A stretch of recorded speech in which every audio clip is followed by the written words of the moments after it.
Also out this week, North Country. North Country, issue-tastic entertainment, also up for awards. A Best Actress nod for Charlize Theron and a Best Supporting Actress nod for Frances McDormand.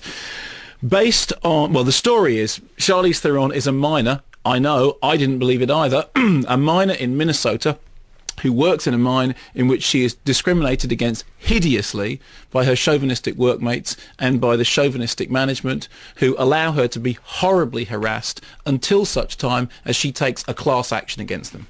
The woman on whose story this is based, or it's inspired by real events, Lois Jensen, has said in The Guardian today, this movie has given me back my life, and I'm very glad that she likes it as much as she does. For the rest of us, it's really much more of a curate's egg. First half of the movie works very hard to build up a sense of the location, of the mines, of the gritty blue-collar milieu, to establish credibly an environment in which it would indeed be horrendous for women to work and to be discriminated against in this way. What actually happened in the case ended up taking over a decade and was finally settled in 1998 in a complicated and I think out of court and slightly undisclosed settlement. Of course, for the purposes of the movie, they need to tie it all up a lot more neatly. So what happens is you get the first half of the movie in which there's lots of acting and lots of earnestness, and Frances McDormand is great, she always is. And the second half of the movie, it goes to court and it is absolute nonsense.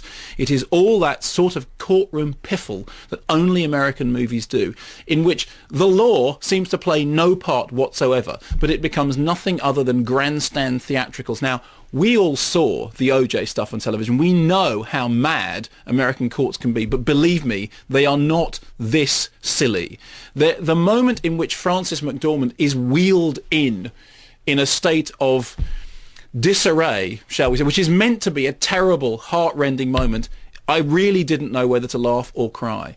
Charlize Theron's a great actress. However, this, look at me, I'm acting, I'm really suffering, I'm really looking muddy, it's fine for the first half of the movie. Second half of the movie, all goes out the window. And the greatest crime that the film commits is, by the end of it, this very serious issue with a very serious story behind it has been reduced to TV movie of the week melodramatic nonsense. And you think, I don't care. And that, for me, is a real failing. As I said, the woman whose case inspired it loves the film, and she says that it has done great things for her, and for that I am glad. But for the rest of us, if you have two brain cells to rub together, you will feel insulted by the pat cod nonsensical nature of what they see has to be the conclusion. I mean, it is absolutely perfect demonstration of Hollywood being unable to deal with anything complex.